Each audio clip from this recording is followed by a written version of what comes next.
안녕하십니까. 이번 시간에 저번 시간에 이어서 계속해서 논의를 이어나가겠습니다. 즉 이제 타인은 보고 있는 제 마음이 왜 자기 자신에게는 보이지 않는지, 그것과 얼굴은 마음의 반영이라고 하면 드러나지 않는 마음이 정말로 있긴 한 건지, 그런 것을 생각해보는 시간을 갖겠습니다.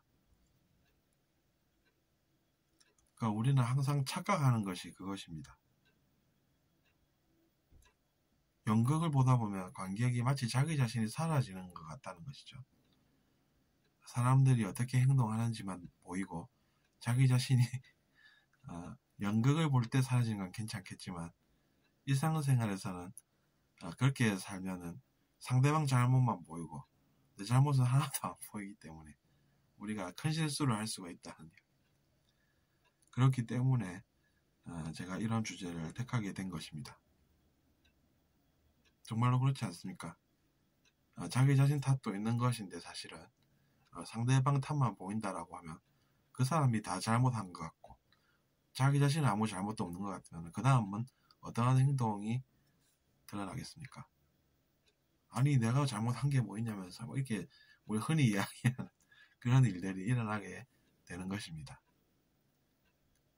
근데 이제 두 명 다 그런 상황이 일어나는 경우에 우리가 갈등의 현장을 목격하게 되는 것이죠.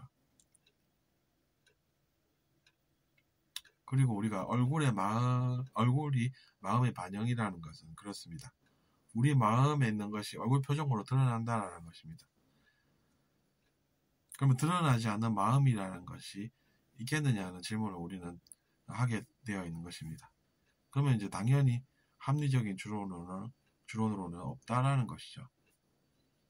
근데 이제 상대방을 속여야 되겠다라고 하는 그 마음이 그러면은 안 드러날 리가 있겠냐라는 것입니다. 그렇지 않으면 기재 자신은 혼자 살아야 되는데 그걸 택하겠느냐라는 것이죠. 더군다나 우리가 이 삶이 뭐 이것이 끝이라면 뭐 혼자 살면서 그럴 수도 있겠지만 끝이 아니라면 그러면 그 다음에 또 어떻게 하겠습니까? 그런 생각을 하게 되면 결국 역시나 자기 자신의 마음에 있는 그 두려움이 문제가 된다는 것입니다. 그런 그 사람의 마음에는 두려움이라는 것이 분명히 존재한다라는 것이죠. 그러면 이제 우리는 그런 두려워하는 그 사람을 미워해야 되느냐는 질문이 또 따릅니다. 그 사람은 이미 마음속에 두려워하고 있는데 그 사람을 그럼 우리가 미워해서 그 사람을 처벌하는 게 옳겠습니까? 아니면 연민하는 마음, 즉 연민이나 자비와 같은 그런 마음이 존재하는 것이 옳지 않겠느냐라는 것이죠.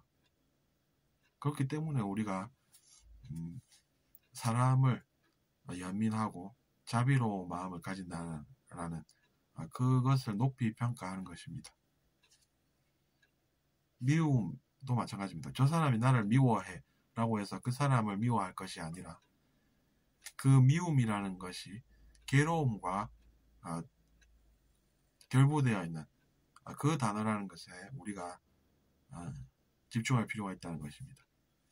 그 사람이 미워한다고 해서 괴로운 마음이 없었겠습니까?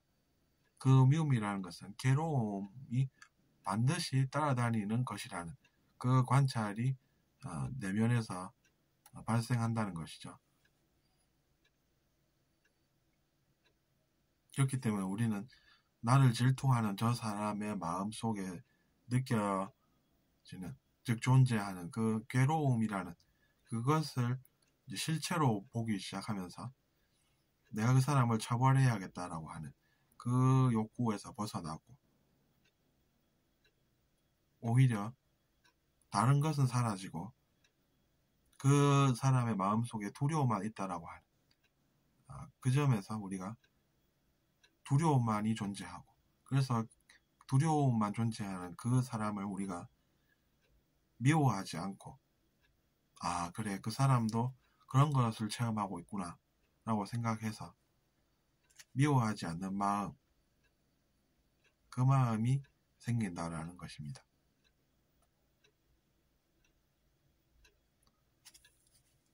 그런 마음을 우리는 높게 평가하는 사회적 인식 내지 분위기가 있습니다. 그렇기 때문에 제가 이번 시간에 더 자세하게 부연 설명을 한번 해본 것이니 그렇게 이해 부탁드리겠습니다.